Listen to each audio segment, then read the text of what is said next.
Thanks for joining us for another week of Take Two. I always love it because we're Fridays, the weekend's right there.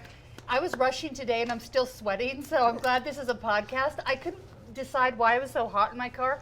I got out and my seat heater was on from last night. Oh, yeah, and now I'm like, oh my gosh. Well, you don't look like you're I don't look like I'm sweating to death.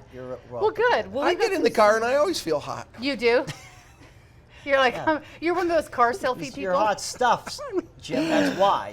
You're hot. Some of your best selfies are in the car. Just make sure you have your seatbelt on and you're not driving. That's right. All right, we've got some important issues to talk about, but let's start with something fun, like ladies in football.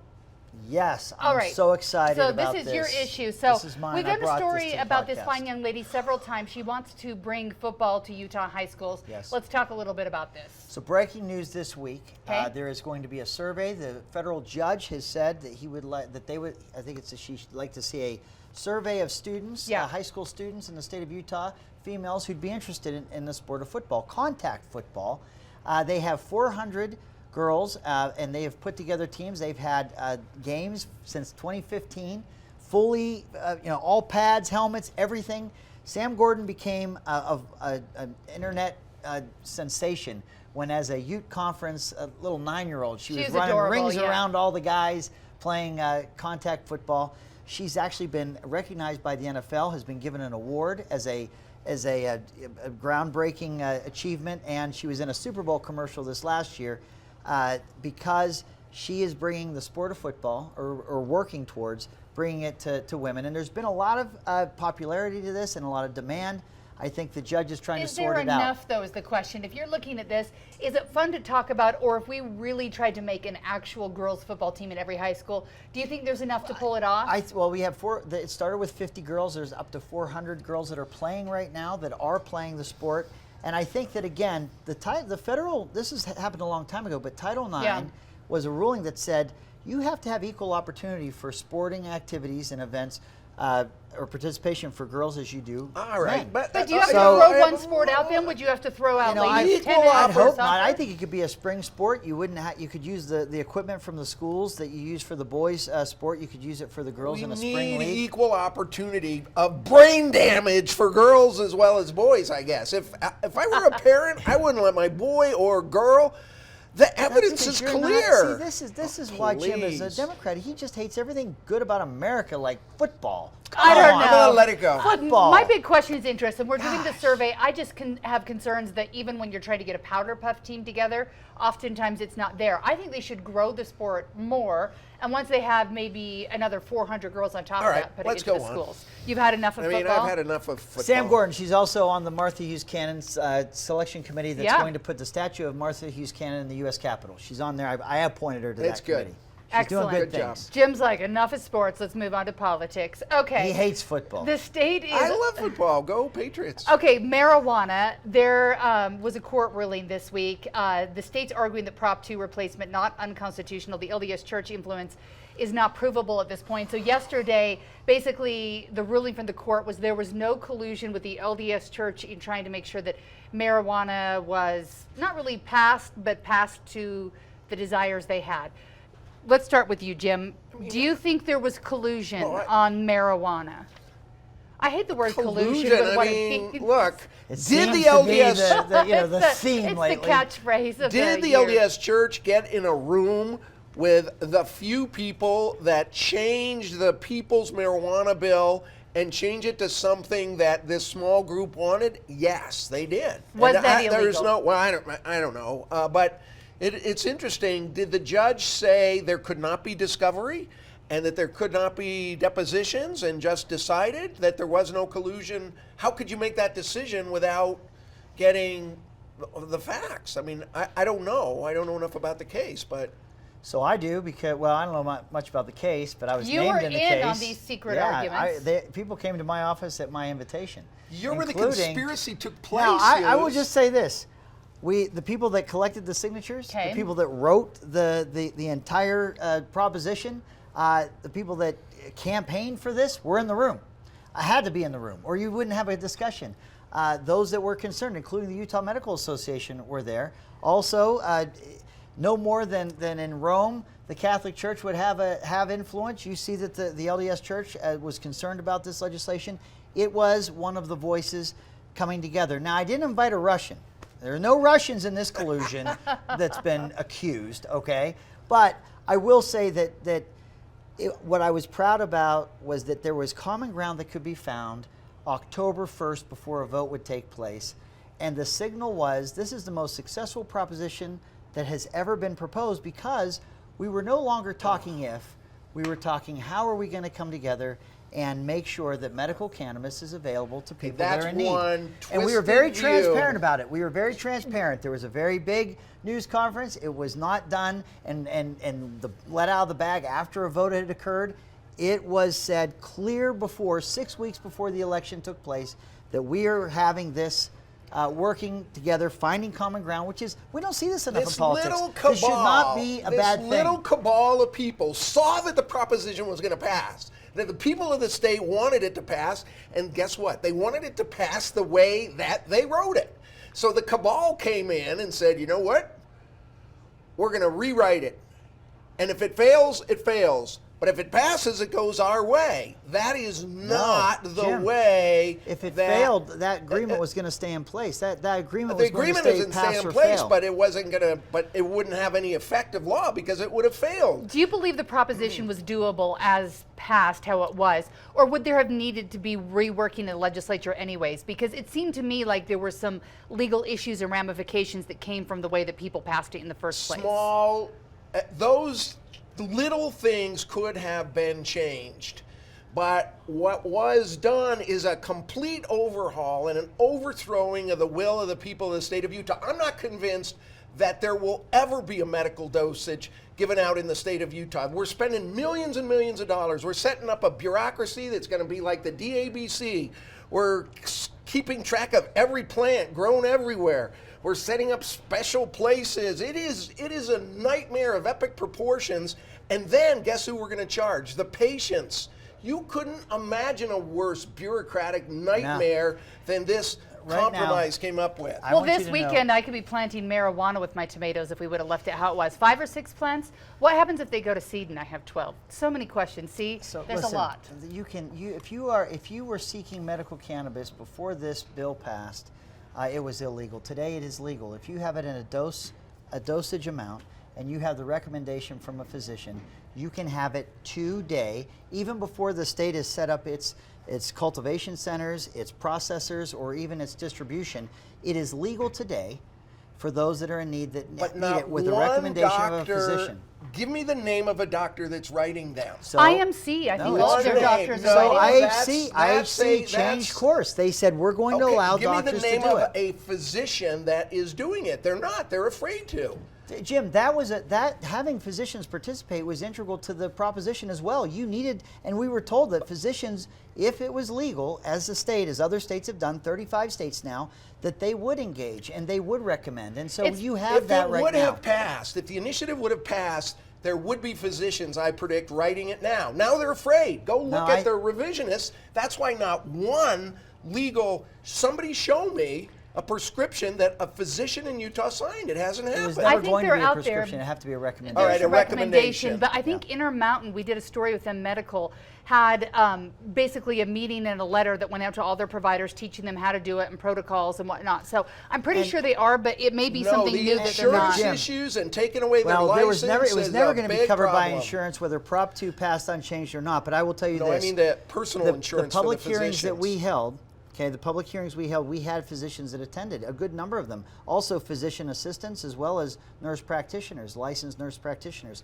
They all expressed, many expressed, in fact, more expressed wanting to be a part of this than those that came and expressed concern. Then why aren't we seeing So you have to imagine that if they were engaging and supporting this, that they would be helping patients right now. I think it's a con job. All right, we're going to follow up on that. But before we move on, some good news for you. In Las Vegas, they're trying to change the law. So if you wanted to go back down there and eat another marijuana gummy in public, you could do it. Because right now you have to be on private property and inside. You are the poster child for unintended consequences. Yeah, so they're actually changing the law. I don't know if it was because of you. It's called the Jim Dabakis law. They are, so they're changing Jim Dabakis Act. So the next time you go, you might be able to legally eat your marijuana gummy in the parking lot. I just want to say to the 32 million people who watch that video, I like how you just throw the 32 million out there like Oh, you're did so I say popular. that? Oh, you 32 did, million? yeah.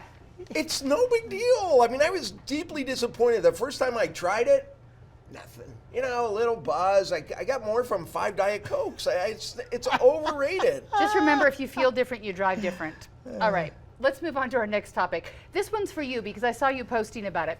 President Trump on National Prayer Day in the Rose Garden announced that he is going to defend clinicians' right to refuse to perform abortions, which, to my understanding, was if you personally are against abortions, that you would not have to provide them. You could say, I would prefer that you go to someone else in my office or refer them to someone else. You think this has further reaching grasps. Tell me what you think is going to happen. You know, the 300 pages in rule changes that the president signed from HHW doesn't say abortion. It says any medical procedure, and it's not confined to physicians. It's ER docs, it's people that ride in ambulances, it's people that write billing, it's receptionists. If you have a deeply held moral conviction against treating that person, if you can't deal with alcoholics or you don't think It's not that person, as I understand it. Is it that person? It's a I thought it was a person. specific procedure you don't want to do. No, it is a person. So it is what the far right has been asking for a long time, because it doesn't just cover abortion. It says you don't want to treat gay people, you don't have to touch them. Yeah. And emergency situations are not exempt. So I can just see bad things happen. Is there anyone who really goes into the healthcare business industry that doesn't want to save So lives? why That's do my we question. need this, then? That is a good question. I mean, Well, it let me Some scares think you want to me. save lives. Let's pull it this way. But abortion technically, I don't think anybody should be is not coerced always into saving performing lives. an abortion if they Jim, don't don't want you to. think, though, the fear or the idea that against your religious convictions or against what you personally believe, you would be forced to perform a procedure is more an academic conversation than reality? And what I mean by that is, I don't believe, like in the last segment where we talked about maybe the apprehension of doctors to recommend medical cannabis. In 2019, if someone chooses to have an abortion, I don't believe that there are major barriers preventing a woman from seeking access to that kind of healthcare procedure. But what I do think is politically, we can talk in logical extremes and fire both sides up and make everybody upset. Let people adhere to their religious convictions, and my bet is not one person is going to be turned away from the medical help they need, and life is going to continue on. And my fear is that you have people that want to pit people against each other, create political firestorms, and in reality, this isn't even a real debate. It's kind of like when we worry about children who are confused about their gender and where they would go to the bathroom. When the Obama administration wanted a big, giant neon light, this is where you're going to go, it mortified the children that were having these difficulties in their parents. It is a very private situation of which school districts were navigating. But somebody chose to politicize it. I think we need to calm the waters, let people act according to their religious convictions, and my belief is, Jim, that you're not going to see people turned away. There's help for those that need it. It's absurd to think that a baker wouldn't create a cake for a gay couple married, right? That could never happen. You It's told so me you absurd. wouldn't want a cake from someone that didn't want to make it for you. You were worried about the cake maker. That's I what know. you told Do you me. want someone like peeing in the cake batter? These are all questions. Yes. Yeah. Look, Do you really want the cake from I the got person more who to didn't want to say, make but it? I saying wish we let's had a go world on. where everyone were just happy and kind to each other, but I'm hoping that people who get into the business of saving lives are there to save lives, I and think it's it the will case. go Look, on. this, But we will check this back allows on this. Bubba to say, that's wrong. Okay. Theoretically, I think you're right. It could happen. I but hope I think it doesn't. practically speaking, people will be able to receive the help they need. And another topic that's coming up, which could be a hot mess this weekend, the Utah GOP is meeting. Is there anything that you have heard in the last week since we've discussed this last that's changing? Are we really going to be talking about issues that have been settled already and voting our conscience? They're going to come up, and to what degree and how successful that or how robust that debate will be remains to be seen. I'm not really sure. But you're going to have a new party chair no matter what. The current party chair is not running for re-election. You have a number of candidates that are running. Derek Brown, a former colleague of mine, he's running for party chair. I think he's worked very hard, but you have Phil Wright, who's been the vice chair in the past. He would be seen by observers as further to the right of Derek Brown. But when you're talking a Republican convention, everyone's on the right. Everyone in the convention is on the right, but the idea is you're trying to join two pieces of the Republican Party. You've got a lot of conservatives in the party that are not far-leaning right, and you've got the far right. Yeah. So how do you make the party not be a You got the split far mess? right, and then you got the wacko far right. I mean, that's where the it's debate both. is. Look, it's the same world in Jim's party, because I'll tell you, every political party has three rings in this circus. One is the grassroots, and there's a lot of Bernieites. There's a lot of Bernie Sanders here in Utah, mad at the elected Democrats that serve in the state. Yeah. You have the donors, those who contribute. Of which Jim is one of the biggest. He's Contributors the Daddy to the GOP. Warbucks of the Democrat Party right here in front of us. But you have donors, and then you have those that are elected. And so that's your three-ring circus, and you have to have a party chair that knows how to navigate in all three of those circles, and they don't really overlap a whole lot. No. So that's the chemistry and the dynamics that every party has to go through. The Democrats are going through that. The Republicans are going through that. I think because the Republicans are a supermajority, it gets more attention when there's that conflict. But I think it's natural to Republican parties or to political parties. And I think the bigger question is, how relevant will political parties be going forward? Are they what they used to be in terms of the machinery and the grassroots that helps, and platforms? I think social media has changed it, Yeah, that help move candidates forward. That's a big question. Nightmare. It's the worst job in sports. I mean, I agree. I don't know how, and I did it for 3 years, and I kind of loved it, but it was before this giant divide, at least with the Democrats. And Thomas Wright, who was the chair of the party at that time, and we didn't know each other before, but we had a lot of joint appearances, debates and stuff. And we'd get in the car and drive to Logan or drive down to St. George or Ogden or wherever we were going. And it would freak out people when we would get out of the same car. They were really offended, that we would do that. Like somehow we had dishonored America by doing that. See, but that's what's wrong, isn't it? Shouldn't we be able to have political differences and still be friends and understand each other and get along? And we didn't talk politics when we were in the car. What did you talk about? What did you boys talk about? Talking about Not life football. or whatever people talk about when they're driving. Wasn't football, was it, Heidi? definitely not Wasn't talking football. No. I think You hate America's football. screwed up on that level. Maybe too many fumes in the air, which is a good transition here because Kennecott is doing us all a favor right now. Yeah. Have you guys heard about this? Shutting down its coal power plant in Magna. You can drive oftentimes on I-80 and you can just see the cloud of nastiness there. They're shifting to renewable energy. Their carbon footprint is going to be cut by 65%. Can others do the same thing if they're doing this? Because I would assume that they're probably a large polluter in our state with what they do. Industrial pollution we could do a lot about it. And we ought to be doing a lot more than we are doing. Rocky Mountain Power, what are they called now? Is it still around that? They're still Rocky Mountain Power. Yeah. You're thinking, You're thinking Dominion Energy. Yeah. Well, anyway, they held on to coal way past the time they should have. And that's unfortunate. It's time now to recognize the era of coal is gone and let's embrace what's coming. That's where we need to go. Good job, Rio Tinto. Yeah, I think there's a saying, if it doesn't make money, it doesn't make sense. I think that it may be hard to convert from a coal-fired power plant to a natural gas or some cleaner fuel to power your power plants. But it is happening in the United States, and I think it's a good thing.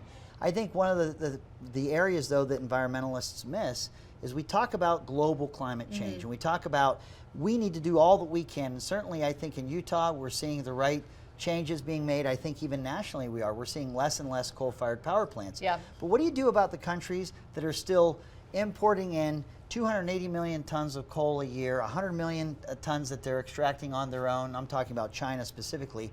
If you have Carbon County where the sulfur rate is lower than the coal that they're getting from Australia or from Indonesia by a lot, wouldn't you want the cleanest coal, as they're converting, by the way? China has not said, we're hanging on to carbon, we're never letting go, but it's a pretty big country. So less bad is better than bad. So if you have a cleaner alternative of that carbon fuel, we should not be opposed to that, because we're not going to save this planet from the state of Utah by itself, nor from the United States itself. So we should be looking at cleaner sources. We should be in Paris, right? We should be sitting down Well, with these other look at countries Paris. and having a global approach. And yet, in our whole congressional delegation, it's only Ben McAdams who said, we should be part of the international discussion. But the farce about the Paris walking away. The Paris Accord or treaty, the farce about that is nobody has connected the dots that all those riots, all the violence that occurred was the carbon tax that was attempted to be placed on. Everybody lost their minds in Paris.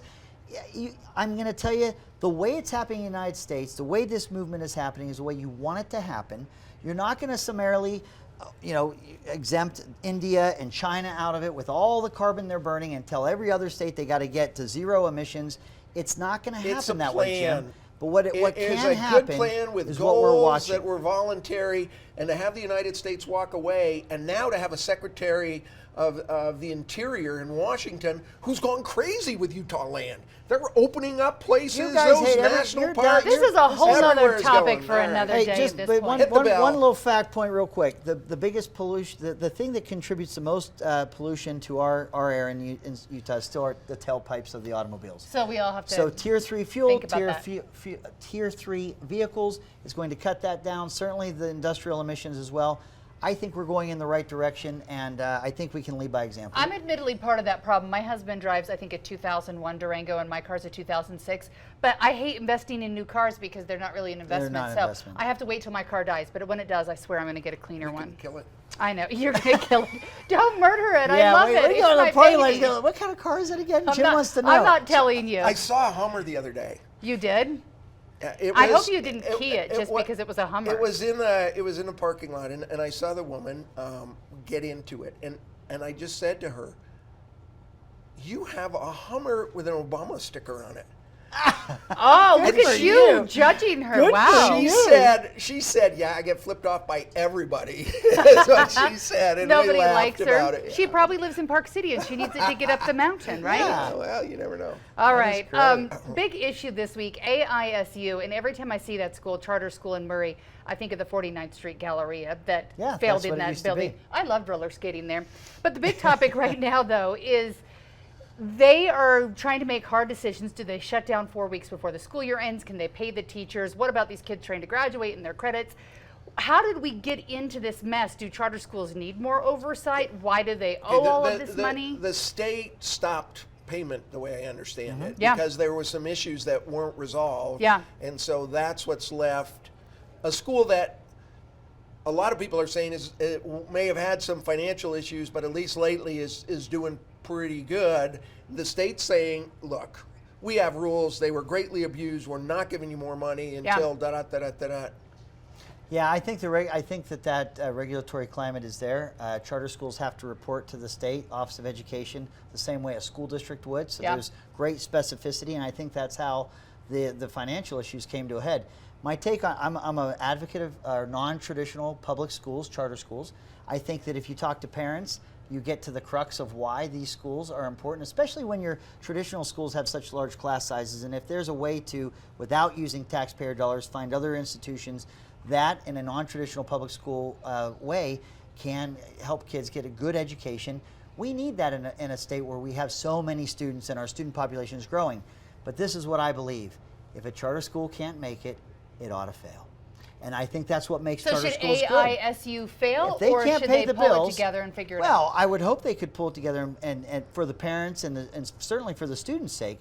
But this model is not meant to be, what's wrong? You have failed. Well, give me more money. You know, okay, you're still Yeah. not doing well. Well, just give me more money. You don't want to have that.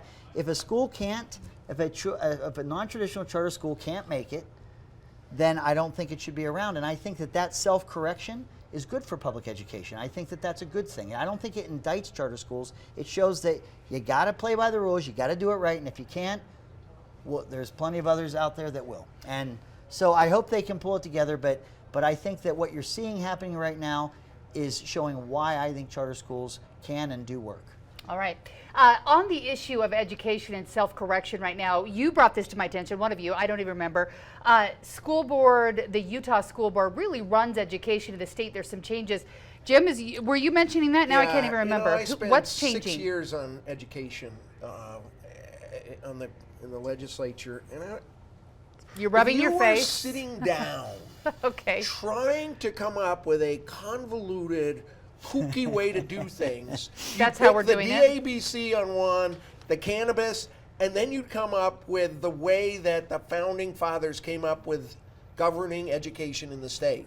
They said, all right, the governor, you get to say a few things, but mostly you're a bully pulpit. Then legislature, you get to fund it, and you got to make it a law in order to have any control over it. And we're going to put the power in a group of 15 people that no one has ever heard of, and have them be elections where there's 150,000 people, none of whom have heard of any of the candidates, and they get to spend that $4 billion. And it is a mess. These people have not done a good job. They don't know what they're doing. There's a lot of ideologues on there. And consequently, everybody thinks it's the governor who's running education. The governor's got diddly squat to say about it. There is no governance. It's like having a school bus with 20 people driving it. It's a mess. We should dump the school board completely, put the governor in charge, and that's hard for me to say because I know it'll probably be a Republican, but nonetheless, at least there'll be some responsibility somewhere. Are we losing school board members right now? Are there any stepping down? 2 of them quit. 2 of them quit. Tell us who quit. 2 of the really conservative ones. Lisa Cummins is one of them. Yeah, and they believe things like, and fought well, some very conservative We have done some issues. stories. I believe Chris Jones did an investigative piece on her, and I can't remember the details because we started talking about this right before the podcast, but I think she did post some fairly No sex extreme education views on her changes. Facebook page. There shouldn't be any talking about evolution. It should be as a theory. Climate change shouldn't be talked about. I mean, this is not the forum where these things, in my opinion, ought to be discussed.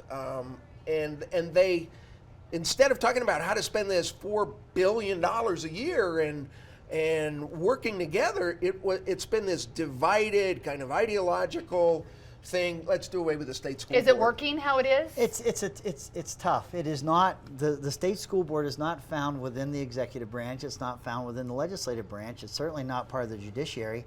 The governor does have control in that he gets to pick the candidates that will ultimately appear on the ballot for voters to vote on. But these districts are well over 100,000 constituents. A state, to give you an idea, a state Senate district is 90,000. No one contributes really to these school board races. And you don't hear debates. You don't really know anything about these people. If there was a low information voting cycle or the lowest information voting cycle amongst candidates that you would choose from, the state school board is the lowest information that a voter would have because they wouldn't know. So you end up with things, statistical influencing, like who's first on the ballot, whose name appears first. If it's a female, some people think that women would understand education better than men because they associate women with being teachers. Maybe it's an old school mentality, but statistically, there is an advantage there because you don't have the robust debate going on. Jim had a bill, and there's been so many attempts in the legislature to try to revamp that. Do we make it partisan so at least delegates are asking hard questions? Do you just have the governor appoint every single member and the buck stops with the governor himself or herself, whoever the governor would ultimately be?